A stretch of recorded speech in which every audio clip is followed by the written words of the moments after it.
From remote, mysterious Tibet, news of an uprising against Chinese communist rule.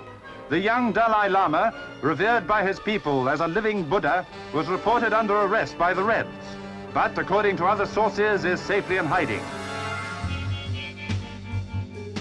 The Chinese announced from Beijing that the Dalai Lama had disappeared.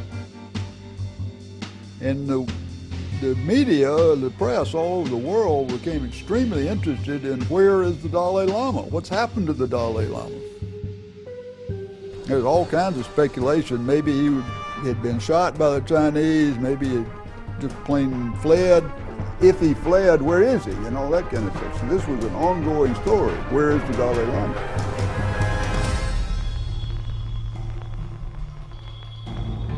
Nobody except us knew exactly where he was. And this was a great intelligence triumph for the CIA because President Eisenhower was always very interested in the Dalai Lama. So now the director of CIA was able to go down to the White House and say, one of our radio teams has just actually made direct contact with the Dalai Lama and we can tell you exactly where he is.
They were days of glory and gold.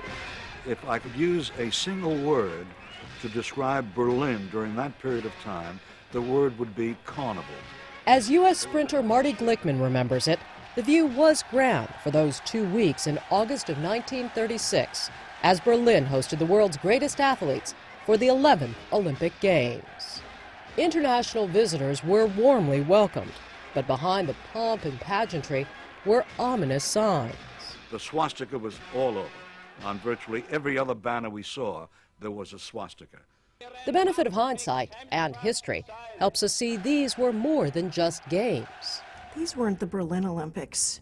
These were the Nazi Olympics. They were also an opportunity for the regime to create the illusion of a new Germany on the world stage. But the reality was quite different. Jews were excluded from all German sports teams and clubs, but the Nazis put Jewish international track and field star Gretel Bergmann on the Olympic roster to fend off international critics. Removed from the German team at the last minute, Margaret Lambert, as she is now known, recalls her reaction. I would have been a loser either way, because had I won, that would have been such an insult against the German psyche. How can a Jew be good enough to win the Olympics? That I would have had to be afraid for my life, I'm sure. And had I lost, I would have been made as a joke. Off the field, the truth about what the Nazis were doing was hard to miss. Many Americans could open their newspapers, and on the front page they could see stories about what was going on in Nazi Germany, so it certainly wasn't a secret.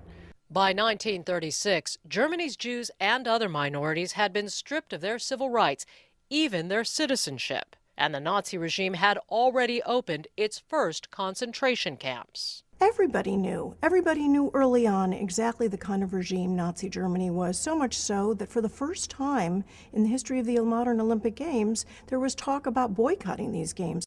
The debate raged. They're all trying to decide what to do. Should they go? Did that mean that they would be somehow putting a stamp of approval on a regime that many people felt was abhorrent? Or was it just a sporting contest? In the end, 49 nations, including the United States, came to Berlin for the Nazi Olympics and watched as Aryan athletes followed in the footsteps of the ancient Greeks, bringing fire from Mount Olympus in the first ever Olympic torch relay. The torch run relay was the perfect event for them, and they had such a superb propaganda machine that they were able to exploit it in every way to get the maximum propaganda value out of it.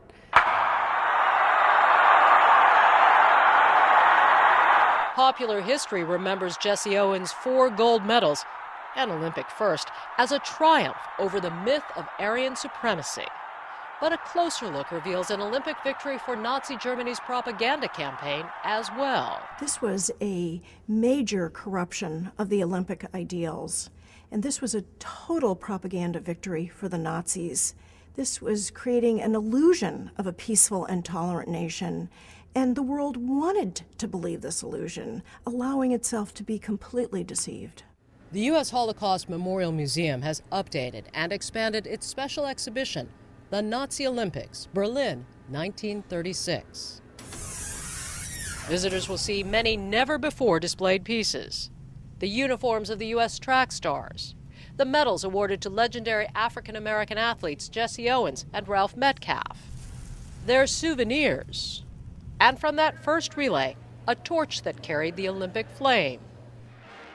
With the opening of the Nazi Olympics, Berlin 1936, visitors have a chance to reflect and to remember those games as more than history.